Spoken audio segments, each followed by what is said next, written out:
Hello, I'm Brian Downs. I'm coming to you from Orlando, Florida. Today, March 10th, 2025, at time of recording. This is a republic if you can keep it.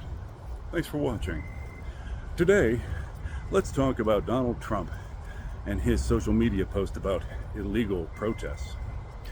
Donald Trump, of course, recently made a social media post on the social media platform that he owns, through which he governs.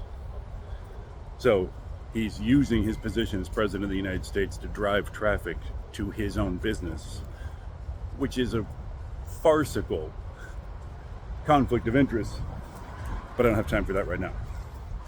Back to free speech and the end of liberty. Donald Trump issues this warning, saying that all federal funding will stop for any campus that allows illegal protests. Agitators, uses the word agitators, will be imprisoned and or deported back to where they came from. Thank you for your attention in this matter. This is classic Trump, of course. The President of the United States has no power to do any of this. The President of the United States does not imprison people. He is not a judge. He is not a prosecutor. He is not the Department of Corrections. Donald Trump simply asserts himself as if he has a particular power or authority. And then he waits for people to challenge him, which is why we must challenge him at every step. This is one of his basic strategies and tactics. He doesn't have this power. To act as if he does is a grotesque abuse of presidential power. Donald Trump doesn't have the power to deport anybody. He doesn't have the power to say people will be deported for agitating.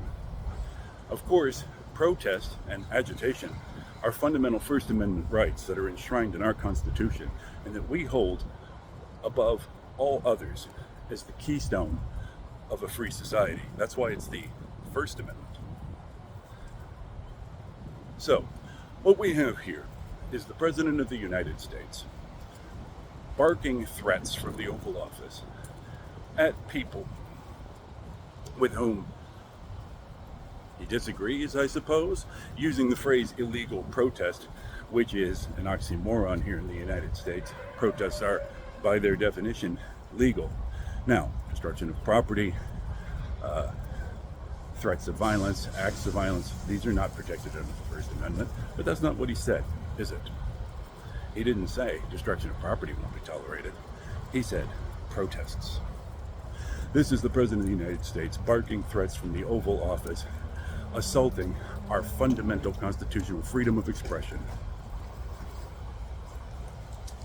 The threats themselves aren't an impeachable offense, but any move by the White House, any move by the President to enforce this banana republic nonsense is a high crime against liberty.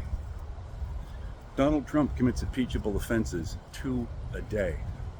We should yank him out of the Oval Office so fast it makes the furniture spin, and I'm including the bookcases. Thanks for watching. Stay tuned to this space for more.